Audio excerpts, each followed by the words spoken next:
Hello and welcome to the newsroom. I'm Simisola Adigun and these are the headlines making the rounds. The federal government has forecasted heavy rainfall over a 5-day period from August 5 to August 9 that may trigger flooding across 19 states and 76 locations. This comes as devastating floods struck Ogun and Gombe states on Tuesday, with other states including Lagos, Plateau, Anambra and Delta states also affected by the disaster. The warning issued on Tuesday by the National Flood Early Warning System Center for the Federal Ministry of Environment calls on stakeholders and residents to take urgent precautionary measures. A federal high court in Abuja has convicted 21 foreign nationals, among 109 being tried for offences including cybercrime, money laundering and threats to national security, and ordered each of them to pay a fine of 1 million naira. Delivering the ruling, the presiding judge, Ekerete Akpan, held that the convict voluntarily entered the plea bargain agreement and would be released only after paying the stipulated fine. He also ordered their deportation within 6 working days and directed that all electronic gadgets used in perpetrating the crimes be forfeited to the federal government. Meanwhile, the Labour Party has dissociated itself from a protest scheduled to take place on Wednesday at headquarters of the Independent National Electoral Commission, INEC, describing the organisers as imposters and political impersonators. In a statement signed by Ken Asogwa, the Senior Special Advisor on Media to the party's interim national chairman, Enadi Usman, he confirmed it does not support the planned demonstration. The statement warned that anyone participating in or promoting the protest does so without the consent of the party and should be regarded as an impostor.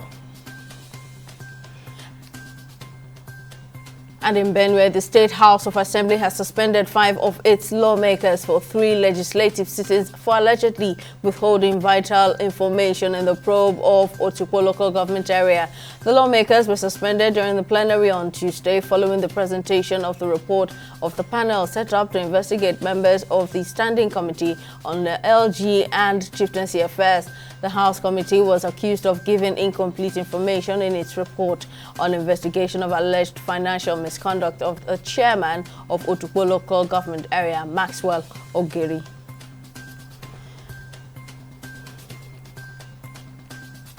And on business, the Group Chief Executive Officer of the NNPC Limited, Bashir Bayo Ojulari, has insisted that Africa's energy transition must be negotiated, contextualized and rooted in justice, not dictated by global powers. Delivering his keynote remarks at the opening of the 2025 Society of Petroleum Engineers Nigeria Annual International Conference and Exhibition in Lagos, Ojulari highlighted the need for a balanced approach that takes into account the continent's development needs and energy realities.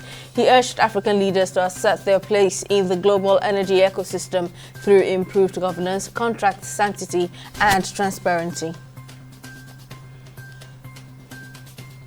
On the foreign scene, large parts of Germany's Dresden have been evacuated on Wednesday as experts sought to defuse an unexploded World War II bomb found during clearance work for a collapsed bridge.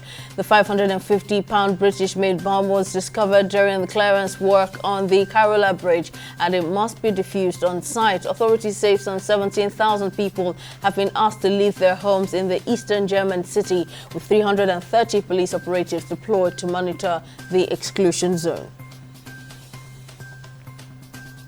And on sports, Super Falcons midfielder Deborah Abiodun says Nigeria's players were motivated by national pride and not financial reward during their comeback victory over Morocco in the final of the 2024 Women's Africa Cup of Nations. During a question and answer session with supporters, the 21-year-old midfielder said the team's focus was firmly on defending the country's honor, not any personal or material gain, adding that the honor of representing Nigeria on the biggest stage was enough reward. And that's it on the newsroom at this hour. Join us again for more stories.